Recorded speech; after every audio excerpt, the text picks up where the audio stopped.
ના સમાચારોની શરૂઆત કરીએ મહત્વના સમાચારથી તો મહત્વના જે સમાચાર મળી રહ્યા છે સંરક્ષણ પ્રધાન રાજનાથસિંહ 11 વાગે ભુજ એરબેઝ પર આવવાના છે જે મહત્વના સમાચાર જવાનો સાથે તેઓ મુલાકાત કરવાના છે ભારત પાકિસ્તાન પછી જે સ્થિતિ પ્રવર્તી હતી તેને લઈને હવે આજે સંરક્ષણ પ્રધાન રાજનાથસિંહ આવી રહ્યા છે પાકિસ્તાની ડ્રોન અહીંના એરબેઝ પર હુમલો કરવાનો પ્રયત્ન કર્યો હતો ભારતીય એર ડિફેન્સે 12 ડ્રોન તોડી પાડ્યા હતા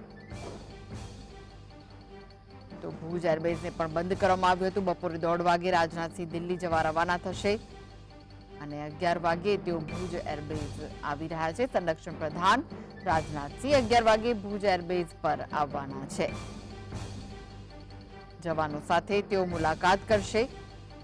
કારણ કે જ્યારે પાકિસ્તાન તરફથી હુમલા થઈ રહ્યા હતા ત્યારે કચ્છ ભુજને પણ નિશાને લેવામાં આવ્યું હતું પાકિસ્તાની ડ્રોને અહીંના એરબેઝ પર હુમલો કરવાનો પ્રયત્ન કર્યો હતો અને 12 જેટલા ડ્રોન ભારતીય એર ડિફેન્સે તોડી પાડ્યા હતા ભુજ સુધી છેક ડ્રોન પહોંચ્યા હતા વધુ વિગતો માટે જોડાઈ ગયા છે સંવાદદાતા દાઉદ રાજનાથસિંહ આવી રહ્યા છે શું વિગતો છે કૃષ્ણ જે રીતે ઓપરેશન સિંદૂરે સૈન્ય જવાનોએ પાર પાડી છે દેશના જે જવાનો છે ત્યારે વિવિધ જગ્યાએ રાજનાથસિંહ તેઓની મુલાકાત કરી રહ્યા છે ત્યારે આજે 11 વાગે તેઓ ભુજ એરબેઝ પર આવવાના છે ઉચ્ચ અધિકારીઓ અને બહાદુરીપૂર્વક જે જવાનો છે જેમનો સામનો કર્યો છે પાકિસ્તાનનો ત્યાં જવાનોને બિરદાવવાના છે સાથોસાથ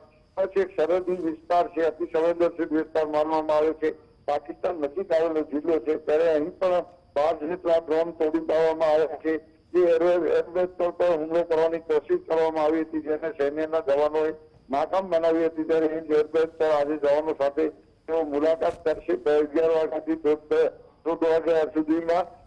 તેના વચ્ચે કદાચ સંભવિત ભુજમાં આવેલું જે નરેન્દ્ર મોદીનું ડ્રીમ પ્રોજેક્ટ તે સ્મૃતિવન છે ત્યાં પણ સંભવિત મુલાકાત કરે તેવી શક્યતાઓ છે અને 1:30 વાગે તેઓ દિલ્હી જવા રવાના થવાના છે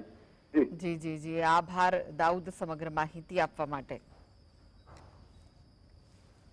તો રાજનાથસિંહ ભુજ આવવાના છે બપોરે 11 વાગે તેઓ ભુજ એરબેઝ પહોંચવાના છે તો બપોરે 1:30 વાગે રાજનાથસિંહ દિલ્હી જવા રવાના થશે